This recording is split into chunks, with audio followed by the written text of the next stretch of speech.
नमस्कार दोस्तों, आज की वीडियो में हम आपके लिए लेकर आए हैं कर्मों के फल की कहानी। तो आइए शुरू करते हैं। एक बार एक गाय जंगल में घास चरने के लिए गई। शाम ढलने ही वाली थी कि उसने देखा एक बाघ उसकी तरफ दबे पांव आ रहा था। वह डर के मारे इधर उधर भागने लगी। फिर वो बाघ भी उसके पीछे पीछे दौड़ने लगा। उसको इधर उधर भागते हुए एक तालाब नजर आया और वो डर डर के मारे उस तालाब के अंदर चली गई और वो बाघ भी उसके पीछे पीछे उस तालाब में चला गया। तब उन दोनों ने देखा कि तालाब इतना गहरा नहीं था और उसके अंदर पानी भी कम था, परंतु वो पूरा कीचड़ से भरा हुआ था।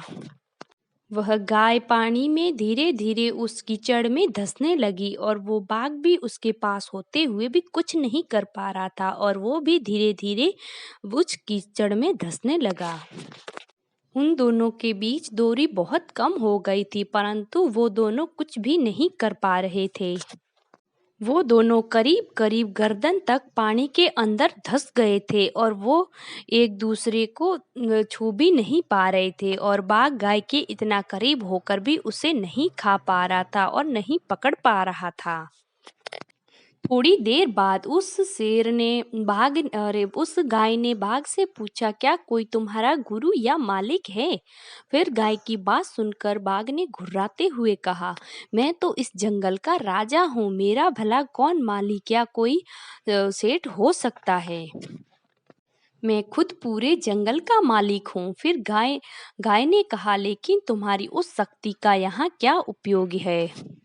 फिर उस बाघ ने गाय से कहा कि तुम भी तो फंस गई हो, तुम्हारी भी हालत मेरे ही जैसी है, तुम भी मरने के करीब हो। फिर गाय ने कहा कि ऐसा नहीं है, मेरा मालिक है और जब वो शाम को घर आएगा और मुझे अपने स्थान पर नहीं पाएगा तो वो मुझे ढूंढने के लिए यहाँ जरूर आएगा और मुझे यहाँ से निकाल के ले जाएगा। फिर थोड़ी ही देर में उसका मालिक वहाँ पर आ पहुँचा और उसने गाय को कीचड़ में से निकाल दिया और अपने घर ले जाने लगा। जब उसने गाय को कीचड़ से निकाला तब वो दोनों ही एक दूसरे की तरफ कृतज्ञता की नज़र से देख रहे थे। वे चाहते हुए भी उस बाघ को पानी में से नहीं निकाल सकते थे क्योंकि उन्हें अपनी जान का खतरा था। दोस्तों, किसी पर निर्भर ना रहना अच्छी बात है, परंतु सिर्फ मैं ही हूँ और मैं ही सब कुछ हूँ, ये बात सही नहीं है। यही विनाश का कारण है और यहीं से विनाश का बीजारोपण प्रारंभ हो जाता है। इस दुनिया में ईश्वर से बड़ा सच्चा हितैषी कोई नहीं होता है।